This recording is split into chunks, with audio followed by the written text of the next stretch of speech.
necessarily an easy thing to get into, but it's an easy thing to grow into. That's it. All right, and that's what happened to me, because when I was younger, right, I'm not young anymore. Well, yeah, I guess I am, but not that young anymore. But when I first started, I didn't start with embroidery. I started off with something much easier that a lot of you guys might know, a lot of you know, guys and girls, sorry, I want to be all-inclusive here, might know, with a vinyl cutter and a heat press. And I didn't even start off because I wanted to make clothes. I started off because my mother asked me to get something made, and I said, hey, wouldn't it be a better idea for us to buy this piece of equipment on eBay that we can keep, right? And we can continue using it rather than to just get the shirt made, right? So I bought a vinyl cutter, had a heat press already, and when I opened it, it had no instructions. So, being the person that I am, I thought, well, I can't be the only one having this problem, so I'll make a video to help other people, right? So, with that video came questions, and I was able to produce more videos to answer those questions. And then I thought to myself, I really like this. I want to take this up a notch. And I had always seen in stores when I was younger, clothes with clothes on it, right? That's what embroidery is, clothes with fabric woven into it. And when you see something like that, you think, wow, that looks good. It's the permanency, the value, the way it looks, especially when you see a nice, clean design, right? If you guys notice, I'm kind of passionate about it, because it's not only just about, you know, the money, the ROI. It's about, like, do you really like it? Do you really enjoy it? Is it an art? It's an art form. All garment decorating is art form, right? So after that, I researched on YouTube, and I saw a nice entry-level machine called the Brother SE600 that I can buy, that at the time was around $300, right? And right now it's $600. So I wish I'd have bought more of them, but yeah, I own a few of them now. But the best way to get started is to ask yourself, is this something that you really want to get into? Is it something that you're going to be passionate about? Is it something that you're going to be dedicated to? Because it's not just something that you get into and you hit the ground running. You're going to have to spend some time learning the ins and outs of embroidery, and it's not going to be necessarily a smooth process. You're going to have to learn digitizing. You're going to have to learn how to operate those machines. But it isn't something that you can't do. It isn't something that's so hard that you won't grasp the concept of. So grab yourself a single needle machine that's affordable. Start playing with it. Watch a bunch of my videos, because I'll show you how to do it from start to finish, from when I open it up and up until, you know, and you'll work your way up to the next machine. You have to pay to watch your videos? Absolutely not. I want you guys all, if you're not subscribed already, to subscribe to my YouTube channel, ADDUB Productions on YouTube. And yeah, free content, and you guys can check it out. So yeah, that's good.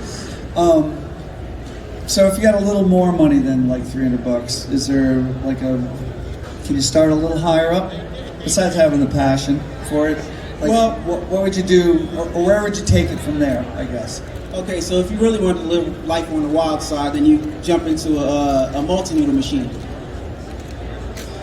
Now, I have to think carefully before I advise somebody if they would start off with a multi-needle machine.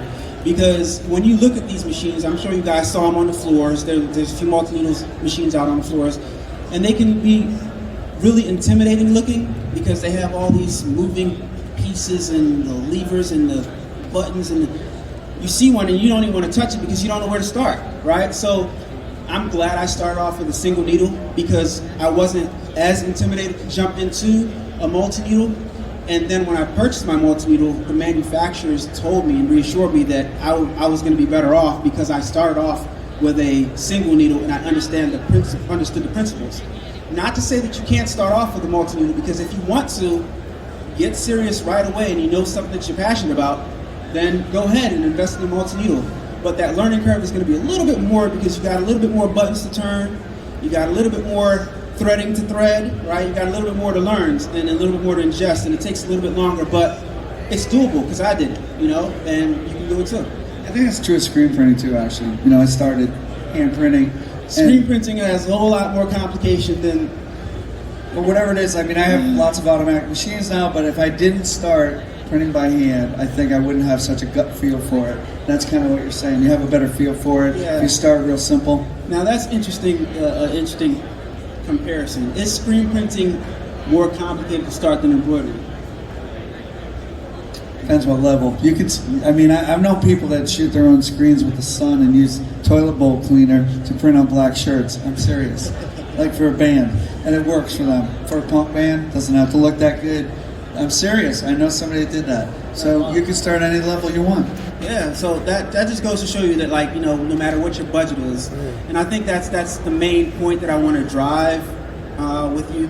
No matter what your budget is, there's nothing that should hold you back. Like if it's something, how many of you guys want to get into embroidery? That's okay. So I'm going to start over here. What's one thing that's holding you back from starting your embroidery journey?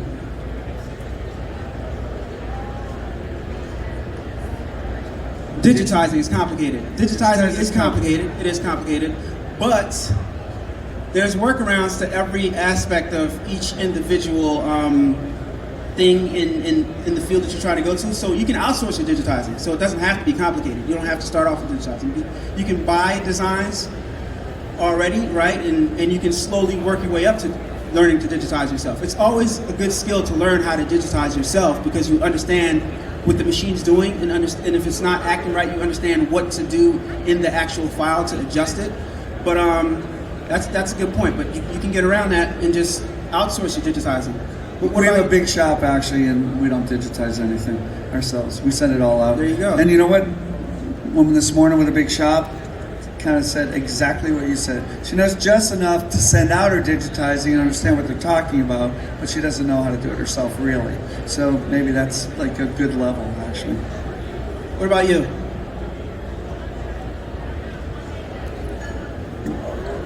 Not sure what kind of, the question is, or the comment is why not starting now is not sure what machine to start with a home business, for a home business. Maybe because I'm lazy. How complex or how large do you want your designs to be? Not really that Only big? small designs is the Different colors? 3 colors? 3 colors is the comment. You might be good with a single needle, but I would definitely recommend a multi-needle. And I would definitely recommend a multi-needle for everybody, only because if you have the money for it, you're kind of future-proofing your business because you're going to go into a multi-needle anyway. So if you have the money for it, just go for multi-needle. But I'm going to tell you guys what I think. And when I make my videos, I try not to give advice on machines that I don't own, that I don't use. But from observing the different embroidery groups, talking to different people that own different machines, you guys walking around seeing the machines operate, it doesn't matter. It doesn't matter. Get the machine that you want. If you like Tajima, get Tajima. If you like Barrington, get Barrington. If you like Brother, get Brother. It doesn't matter. Look, they all look great, right? You guys walking around, you saw the results that the embroidery machines were producing. They all look great. Get the machine that you want. I think you can make money with any of them. I mean, I think some are a little better, but you know, don't let that deter you from starting. And then actually, as you get going, you'll figure out what machine would work best for you. And some are better for hats, or some for flats, or so what have you.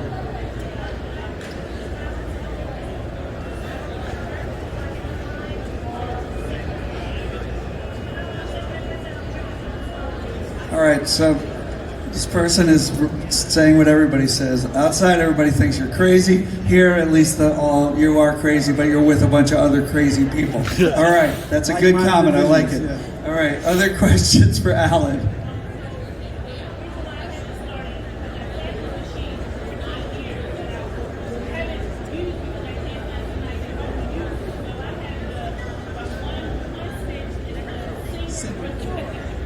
Okay.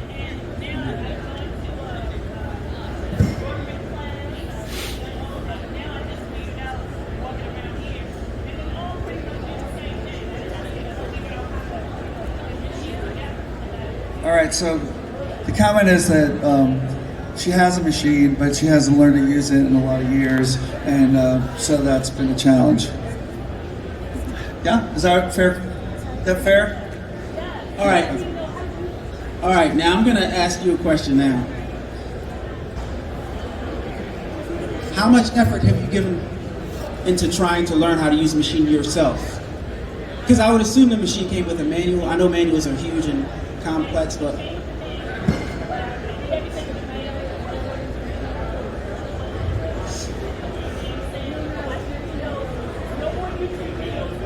Right, yeah.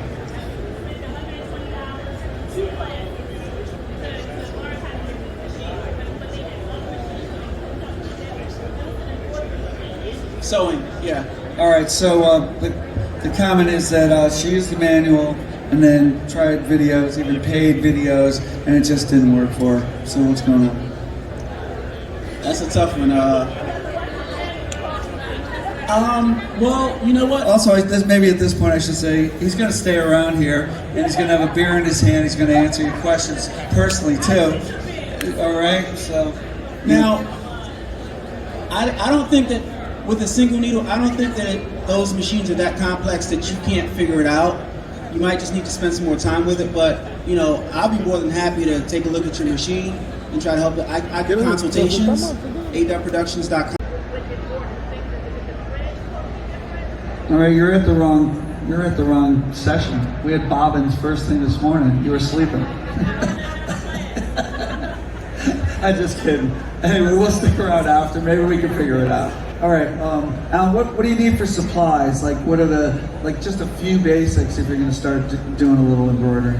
And is there any challenges when you don't know anything and you're trying to go out there and do it, where the companies treat you all right and all that? There's definitely some large learning curves that you have to hurdle when it comes to embroidering on actual merchandise, and some things that you have to understand.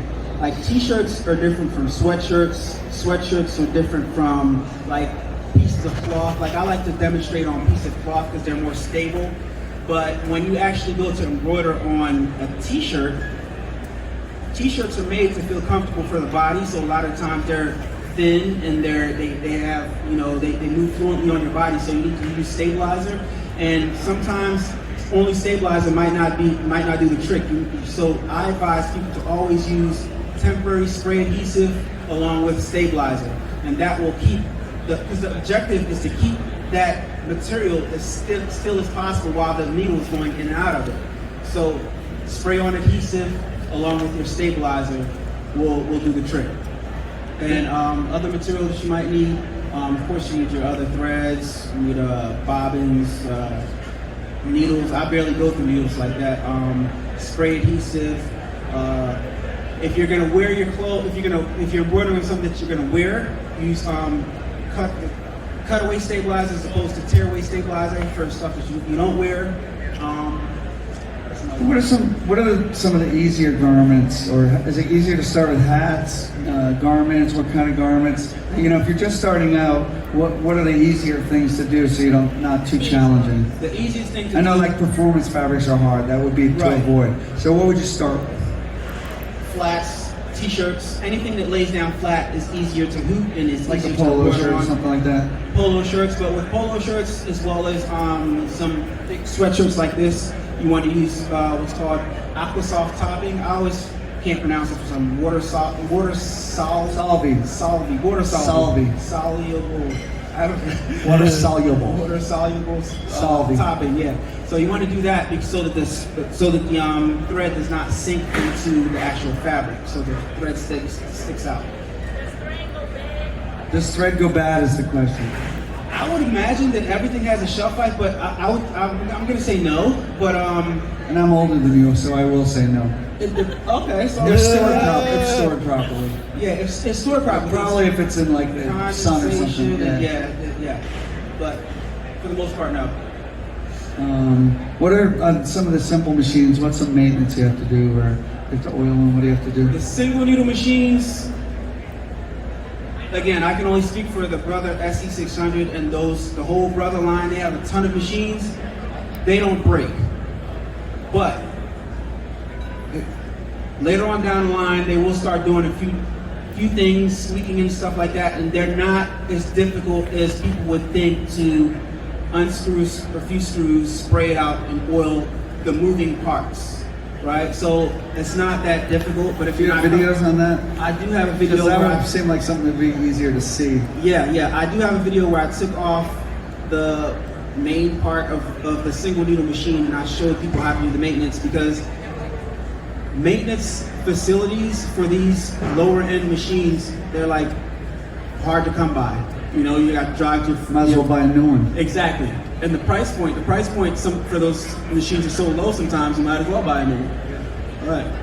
Other questions? I know somebody's got something for me. Now's your chance. But you got to catch me on YouTube.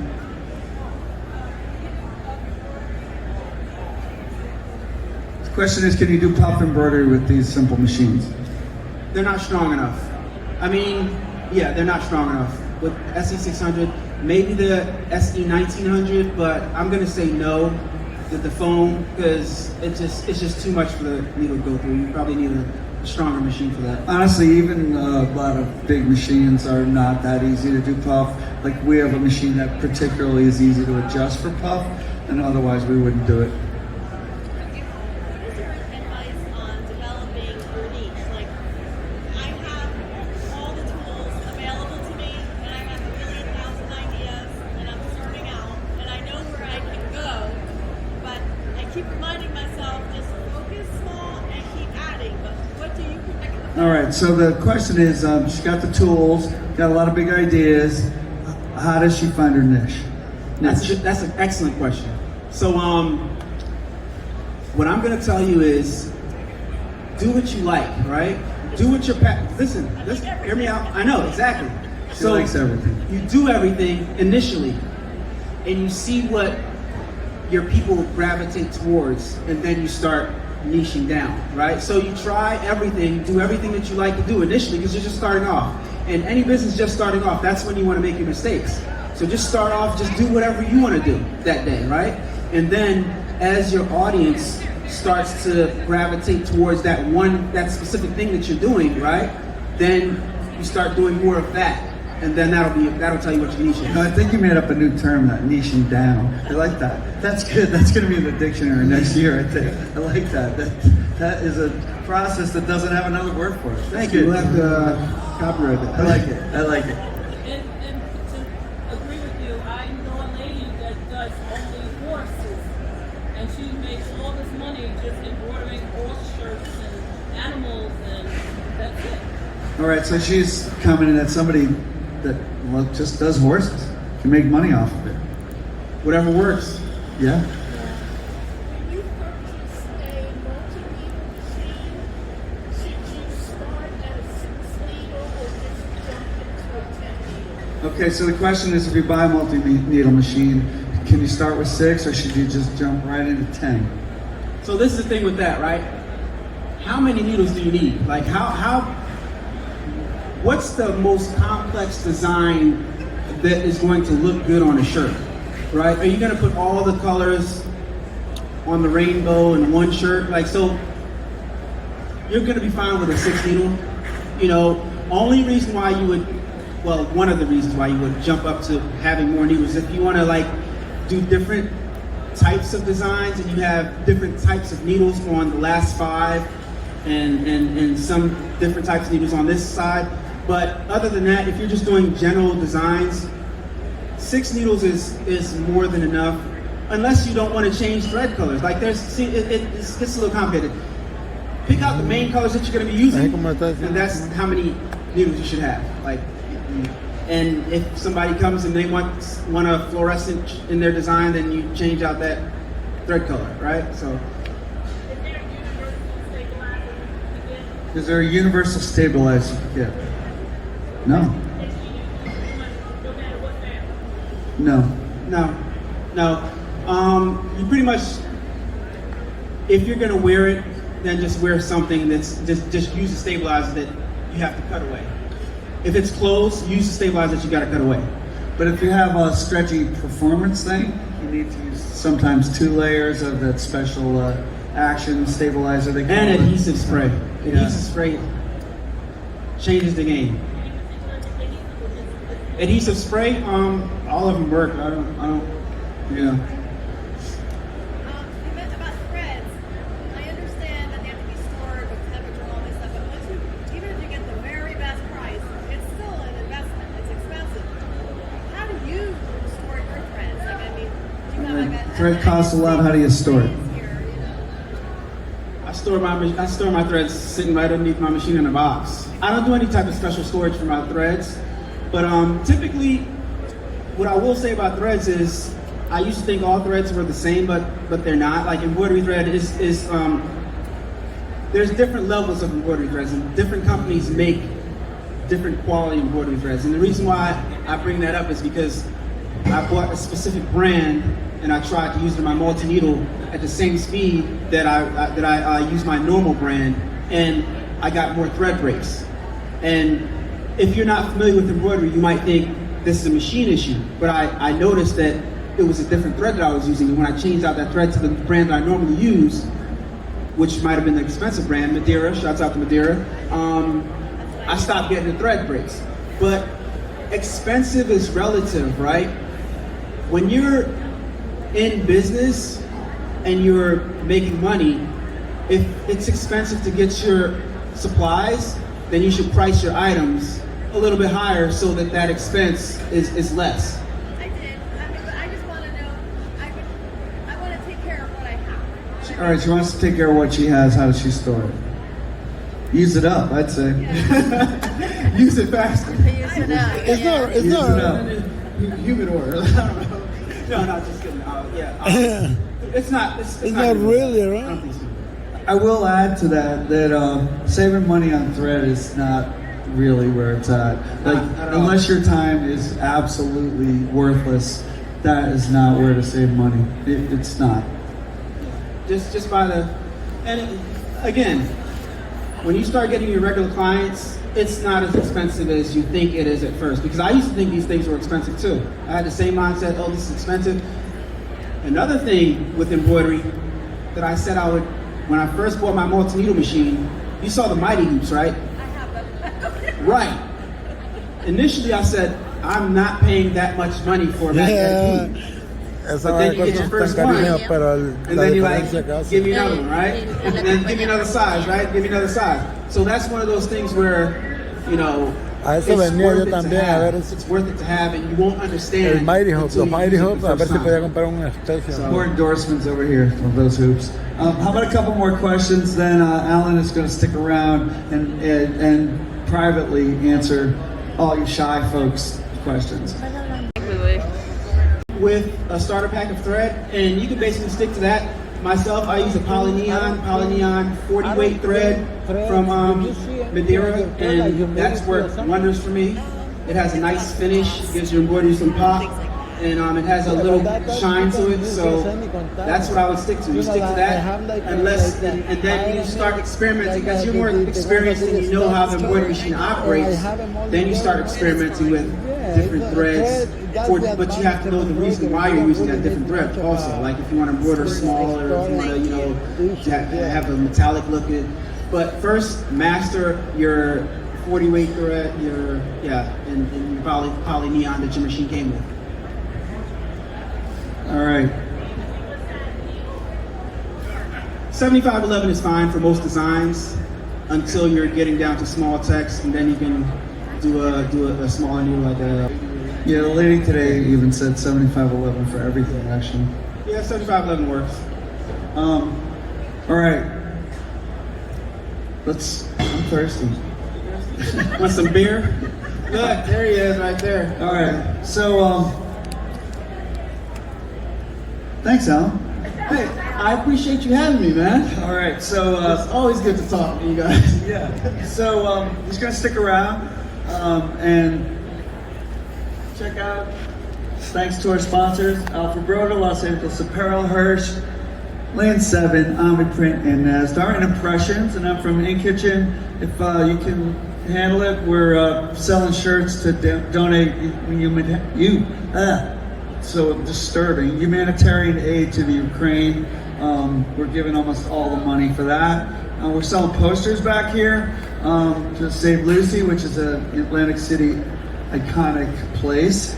And we got talks tomorrow if you're around. Thank you for coming. Thank you, Allan. Always a pleasure, always a pleasure. Okay, everybody, I'm here with Fidel, of course, Graphics Paradise in the building. We are at Impressions Expo Atlantic City 2022. Having a good time. I just got off stage. My boy Fidel was here to support me. What do you think about the show, Fidel? I think it's a pretty good show. Not much people, but good wants to see is here. It's screen printing, embroidery, new technology. It's been pretty good. Yeah, I had a good time.